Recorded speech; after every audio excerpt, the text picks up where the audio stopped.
ونصلي على رسوله الكريم محمد وآلہ واصحابہ اجمعین، اما بعد۔ جب چمن کو لہو کی ضرورت پڑی، سب سے پہلے ہماری ہی گردن کٹی،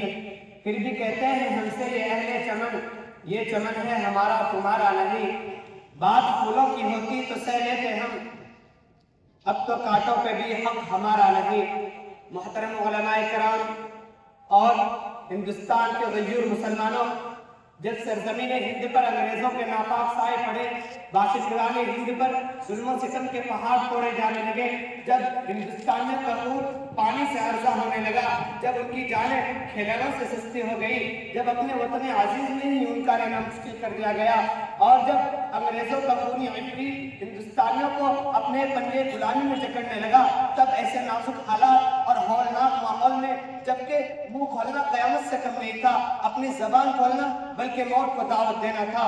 وقت کے سب سے بڑے عالم دین امیر المحدثین شاہ عبدالعزیز محدث دہلوی رحمۃ اللہ علیہ نے انگریزوں کے خلاف جہاد کا فتویٰ جاری کیا۔ آپ نے اعلان کیا کہ انگریزوں کی فوج میں بھرتی ہونا حرام ہے، یہ ملک اب دار الحرب ہو چکا ہے، ایسے وقت میں انگریزوں سے جہاد فرض ہو چکا ہے۔ محترم حضرات، آپ کا فتویٰ کیا تھا؟ انگریزوں کے خلاف طوفان بلاخیز، جس میں کاشانِ فرنگیت خس و خاشاک کی طرح اڑتا چلا جا رہا تھا۔ انگریزوں کے خلاف کلم کھلا جنگ شروع ہو گئی تھی، مسلمان میدان جہاد میں بے خوف و خطر کود پڑے تھے، انگریزوں سے دو بدو اور آمنے سامنے کی ایسی ٹکر لی کہ ان کے چھکے چھوٹ گئے، ناچار انگریزوں کو قدم پیچھے ہٹانا پڑا۔ اس فتوے کے بعد پورے ملک میں انگریزوں کے خلاف عام نفرت پھیل گئی اور ہر ہندوستانی کے سینے میں جذبہ آزادی مچلنے لگا۔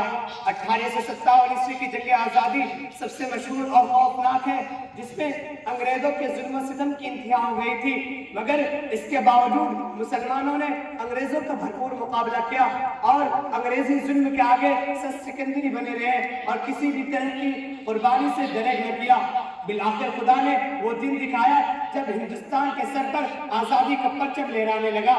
اور غلامی کی زنجیریں کٹی اور وطن عزیز کے چمن میں پھر سے بہار آ گئی۔ دوستو، جنگ آزادی میں مسلمانوں نے بے شمار قربانیاں دی ہیں، اگرچہ غیر مسلم بھائیوں کی خدمات کا انکار نہیں، مگر یہ حقیقت ہے کہ اگر مسلمان خصوصاً علماء کرام جنگ آزادی میں حصہ نہ لیتے تو ہندوستان کبھی آزاد نہ ہوتا۔ آج ہندوستان آزاد ہو گیا اور ہندوستان آزاد ہوئے تقریباً 79 سال ہو گئے، مگر مسلمانوں کو ان کا جائز حق نہیں دیا جا رہا ہے۔ مسلمان جس پریشانی میں پہلے مبتلا تھے آج بھی اسی پریشانی میں ہیں، بلکہ دن بدن اس پہ اضافہ ہی ہو رہا ہے۔ مسلمانوں کو یہ طعنہ دیا جاتا ہے کہ تمہارا آزادی میں کوئی حصہ نہیں ہے،